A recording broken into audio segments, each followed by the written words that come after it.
What's up, YouTube? Okay, so I'm gonna talk about this real quick. It might be a little elaborate. It's not a structured dialogue that I had in mind, but it's a discussion that I feel is important that needs to be addressed because there is a lot of misinterpretation and conclusions drawn as to why in the black community there are a lot of single parents, especially a lot of single mothers. Okay, and it pisses me off when sometimes having these discussions or dropping comments in the comment section and then you get them arrogant dickheads who are white. I'm gonna just put it out there, who are white, that are quick to want to jump on, criticizing black folks because that's their MO. And the first thing that they're quick to either talk about is the single parent household, black on black crime, and the drug situation. And I don't I'm not one of those people that'll sit there and say, "Oh, you're lying. That's not true." Black people are very fully aware of the fact that those are issues that we deal with on top of many more issues that when you address white people about, they deflect from. They don't want to talk about it. That's one of them, look at the situation that you're in, But then when you point out the bullshit that they're going through, oh, they don't want to talk about it. Now all of a sudden they're in their feelings and they get mad as hell. But I digress because I'm getting off topic. I want to address the situation about the single parent household in the black community. And I'm going to tell you why it exists. Okay? Truth be told. When And these are one of the talking points that I would say Candace Owens knocked it out the park when she brought this up, and she nailed it. She nailed it. But I'm gonna elaborate on it. Okay, okay. So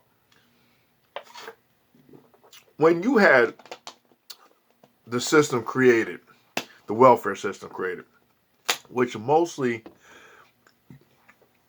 was directed towards white folks, and the welfare system was created basically for um, when you had the moms at home and the men were going off to war or whatever, there was no financial stability in the home. So some way or another, they had to create pretty much a safety net to carry the women through until the men came home from the military or whatever, or their duties in service or whatever. But it manifested into something else. It manifested into something that divided the black families. And why it did that is because it subjected black women to be independent, so to speak. Be independent while being dependent. Being independent, whereas they were having these children irresponsibly by these men because they knew by having these men they can get housing for cheap. They can get food stamps. Uh, if they were working a job, then that's another what $5,000 per head per child. So they're making bank. So they're utilizing black men as sperm donors to get a check. And oh, on top of that, oh, I don't want no relationship. Bye. Get the fuck out my house. Sounds familiar, don't it? I don't need you, nigga. Bye. Bye. Bye. Bye. These are my kids. These are my kids. Go on, you dusty nigga. Go on with yourself. I don't need you. Yeah, but I'll take you to court for that child support. I'll take you to court for that child support. Mm-hmm. You best believe that. So now you don't put a black man in a disposition And 9 times out of 10, they don't even get a chance to see their kids. And the myth behind what certain white people are receiving as a message is that, oh, these motherfuckers don't want to be fathers. That is not the case. That is not the case in every situation. Just like it's not the case in every situation with white people, because there are white women as well who play that same fucking game. The problem is that when you live in this country, they only shine the spotlight on a certain group for certain things, and pushing everybody else to the side that go through the same shit that other people go through, but the way they have it set up. And people fall for this nonsense all the time because it's just like they look at things like this. Instead of dropping your fucking hands and looking and seeing things like in its entirety, you just focus on certain things. And the information fed to you guys is all you go off on. But you don't know shit. So that leaves you dumb to just accept anything that people tell you, and that be it. That's the end all story about it. But through people who go through the process, live through the situation, know what it is, what the shit is for what it is, they can give you a better feedback than motherfuckers writing fucking articles about it, or being on a media social outlet telling you, oh, well, due to the statistics of the black community, let's just hold up. Let me see here. I have it right here in front of me, it says right here, the blacks at a disproportionate rate, says here, hold up. It says here that the household in the black community is lacking fathers due to these simple situations: mass incarceration, um, uh, let's see, child support. Let's see, most of them, uh, they're in gangs. Let's see what else. And all that stereotypical nonsense, and people feed into all of that shit, and it's like you focus on that, but you don't talk about things as a whole. Some of them things has validation, but it doesn't validate shit across the whole fucking board. No, it doesn't. But yes, the system is created to where that the kid is basically a paycheck.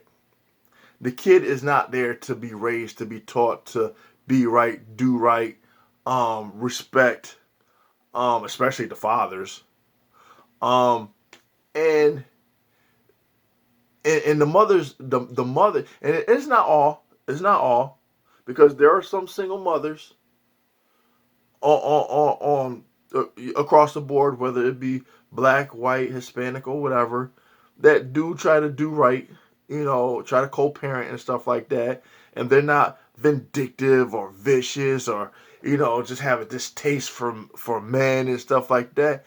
No, they're pretty much genuine and want the involvement of an active father in their kid's life, and they're not playing games. They come to a compromise. Hey, you know what? I'll take care of this, whatever. You'll take care of that, whatever. And courts aren't involved. Or they'll switch off. Some of them say, hey, this year when I file my taxes, I'll claim the kids. Next year you'll file taxes and you'll claim the kids. They balance the scales out. But for those that claim to be dependent, Miss INDPEN, them types, but you're so independent, but yet you're receiving government assistance at the expense of the child that you're really not raising, but you're taking all of that income and applying it to yourself, not the kid's well-being, not the clothes on the kid's back, because then you'll have the kids, hey, daddy, daddy, daddy, I, Can you give me a jacket? Can you give me a shirt? Could you give me some pants? Can you give me some shoes? Can you give me some socks? What your mom doing all the child support? Oh, she's I don't know, buying weaves, getting her nails did, buying some outfits to go to the club, and don't let her have another nigga lined up to contribute to the elaborate family. You know what I'm saying? Because then she's paying for his stuff, whatever. He's laying up under the Section 8 roof and stuff like that. But meanwhile, the father of the kid busting his ass trying to do right, and he getting dragged through the fucking coals. That's the shit that they don't tell you about. They just say, oh, there are fatherless homes. Black men don't take care of their fucking kids. That's not the whole story, bruh. That is not the whole story. And for you white people that want to sit there and use that type of rhetoric as a response because you're so fucking conditioned and brainwashed to believe everything you fucking hear, but as soon as somebody say something about your shit, you want to get highly offended. Then you become the victim, right? Then you want to play victim and get all in your feelings and want to cry about shit because somebody put your ass on blast. No, bro, we are all in the same situation. And I keep trying to tell people, you guys make it an issue about race. Sometimes when you talk about black people making an issue about race, the first thing some of you white people do is make it about race.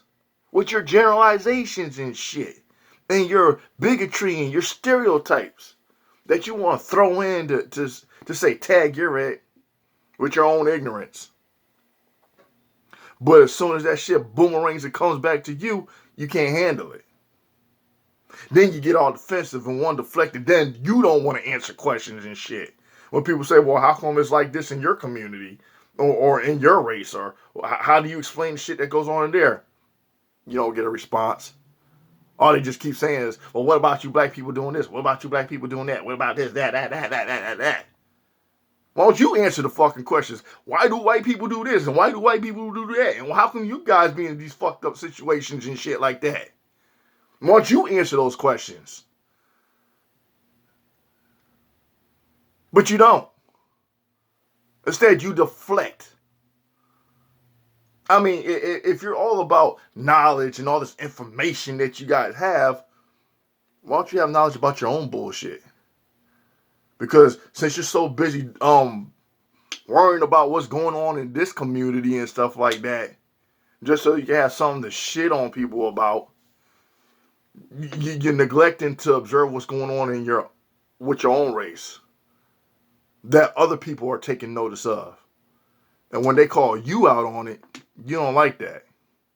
But it's okay when you want shit on somebody else. And people put you on blast.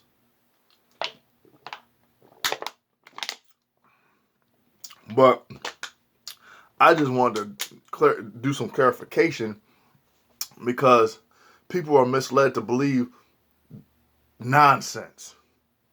And like I said, some of the things, I'm not going to sit there and play the holier art thou role like there aren't any faults that we are guilty of, because yes, there are faults, but we are the only ones who stand on the fault line. Okay? But when people want to sit there and throw their insensitive rhetoric at somebody and stuff, check yourself. And then when you come at me, there's a lot of things that I know. There's a lot of things that I'm aware of. There's a lot of things that I talk about that outside of a social platform or a channel or whatever, I talk to people. Through this, I'm talking to you guys, yes.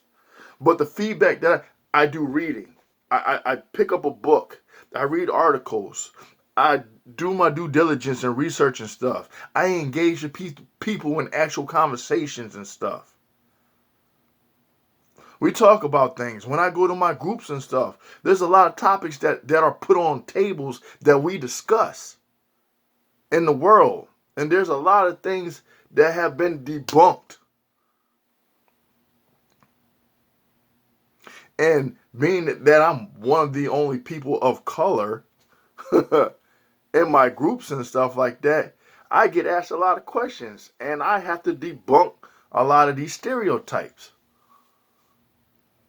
And the group that I'm in, you'd be surprised some of the things, being that it's a predominant white group, some of the things that they let me in on that goes on with their community. That's how I'm able to know most of the stuff that white people don't want to talk about. But I'm hearing it from white people. Some of the things that have to deal with court situations. You want to know what a lot of them is due to? DUIs or alcohol related incidences or even drugs. There are things that we talk about,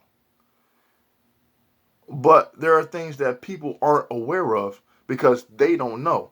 All they know is what the media shows. And you know what I find kind of funny when people talk about or criticize the media?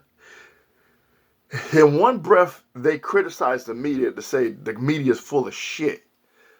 But then in the other breath, they take what the media tells them and apply it in a fucking argument as a rebuttal statement against someone that they don't like, that made a comment that, I don't know, made them feel some kind of way. The media is full of shit, but yet what the media feeds you is what you're using as the details in your argument to push a certain fucking narrative. Make that make sense.